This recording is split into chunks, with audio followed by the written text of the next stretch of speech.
silver pennies. For silver pennies, yet gentle will the griffin be. What Grandpa told the children. A griffin is a strange creature that we read about in fairy tales. Can you imagine one drinking milk out of the Milky Way? The moon, it is a griffin's egg, hatching tomorrow night. And how the little boys will watch with shouting and delight to see him break the shell and stretch and creep across the sky. The boys will laugh, the little girls, I fear, may hide and cry. Yet gentle will the griffin be, most decorous and fat, and walk up the Milky Way and lap it like a cat. That's cute. This was written by Beckel Lindsay. And God's best for you, the real reason. Every morning, Christina began her shift at the Turnpike toll booth. At first, she found it lonely and boring. She dreamed of something better, more exciting and prestigious. One cold, snowy morning when she was deep in her imaginings, a car slowly pulled up and the window rolled down. It's slippery in places, the young driver said, clearly shaken as she handed Christina a dollar bill. I'm so glad to see someone. Christina smiled, reassured the girl, advised her to be careful. Touched by the girl's knee, Christina whispered a prayer for her safety as her car pulled away. Glad to see someone. The words sang in her heart as her eyes fell on the photo she always carried with her. The smiling face of her 3-year-old daughter looked back at her, the girl's blue eyes sparkling with joy. I'm glad I'm here and I could pray for that young woman because that's what I would want someone to do for my daughter. From that day forward, Christina had a smile and a greeting for every driver and found herself meeting people from all walks of life. Her work became rewarding because drivers appreciated her sunny attitude and told her so. Soon, Christina could depend on meeting dozens of regulars throughout the work week.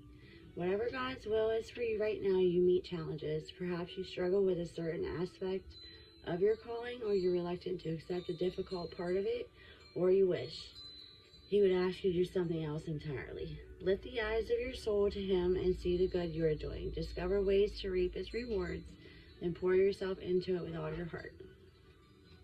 Work willingly at whatever you do as though you were working for the Lord rather than for people.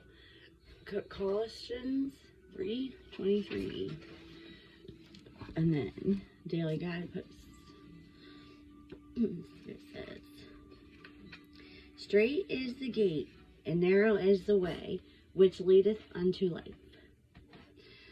30 to cross the plaza at Rockefeller Center, I was late enough not to notice the beautiful weather. As I ran up the steps at the side of the famous skating rink, I stopped dead in my tracks. Above me was a slender silver column reaching up to the sky at a 75-degree angle to the earth. It glittered in the sunlight, and walking up the steep silver slope were 7 life-size figures. For a minute, I was confused. The figures weren't a troupe of acrobats. They were part of a daring and eye-catching sculpture. Who are they, I wondered. Where are they going? Who created this amazing sight? Excuse me, I said to a security guard leaning against the wall, but could you tell me what that is? I pointed to the sculpture. Yes, he said, that's Walking to the Sky, put up just the other day. What's it doing there, I asked. I don't know. Sometimes they put things up here, he replied. What they had put up there was a 100-foot tall sculpture, the work of Jonathan Borofsky, an artist from Maine, on temporary display in the plaza as part of a public arts program. One of the life-size figures was a woman wearing a red skirt that looked as if it were blowing in the wind. She and her 6 companions seemed to be climbing that mysterious path upward to heaven itself. The sun was shining, and I wanted to be climbing with them.